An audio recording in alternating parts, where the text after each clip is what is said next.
You'd think getting shot twice in the back would be a wake-up call, right? A moment of clarity where a person decides to turn their life around.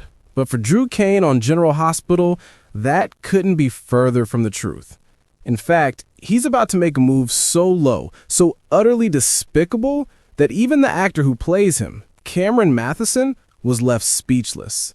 So what could be worse than almost dying? How about deliberately hurting a child? That's right. Drew is about to prevent Danny from seeing and comforting his sister Scout after the tragic death of Monica. But why? Why would a father inflict unnecessary pain on his own daughter and a child who is also family? The reason is as simple as it is heart-wrenching: to hurt Jason. Mathison, the man behind the character, explains Drew's twisted logic. That's how he rationalizes his actions, he says. Drew has so much animosity and hatred toward Jason, who is out there literally killing people and is still thought of as a hero.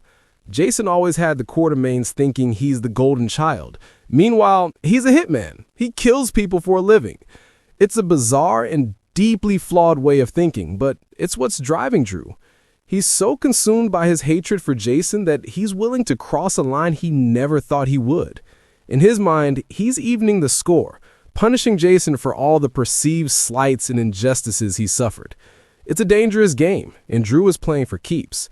But let's be honest, this isn't just about Jason. This is about a man who has lost his way, who has been spiraling out of control for months. Drew's done some pretty awful things lately, but this latest act takes the cake. It's a new low, a sign of just how far he's fallen. As Mathison puts it, that's something that even he wouldn't do.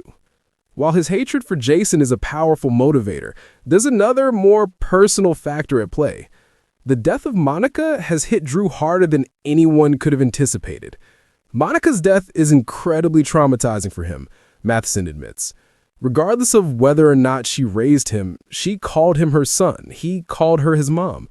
There was a really, really important bond there for Drew. It's a bond that was forged over time, a relationship that helped Drew find his place in the world.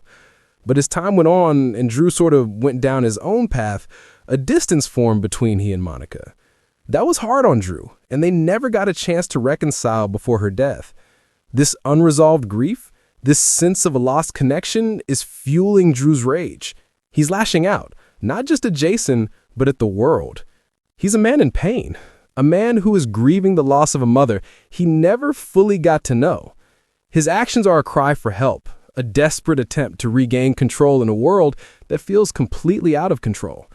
It's a tragic situation, a classic Shakespearean tale of a man undone by his own pride and pain.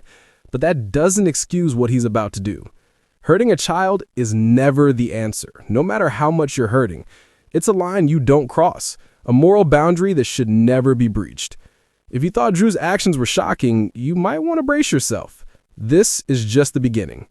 The article warns us that Drew is far from done messing with the lives of everyone around him. In fact, he's about to make a move so nasty, he might want to worry about someone deciding to finish what they started.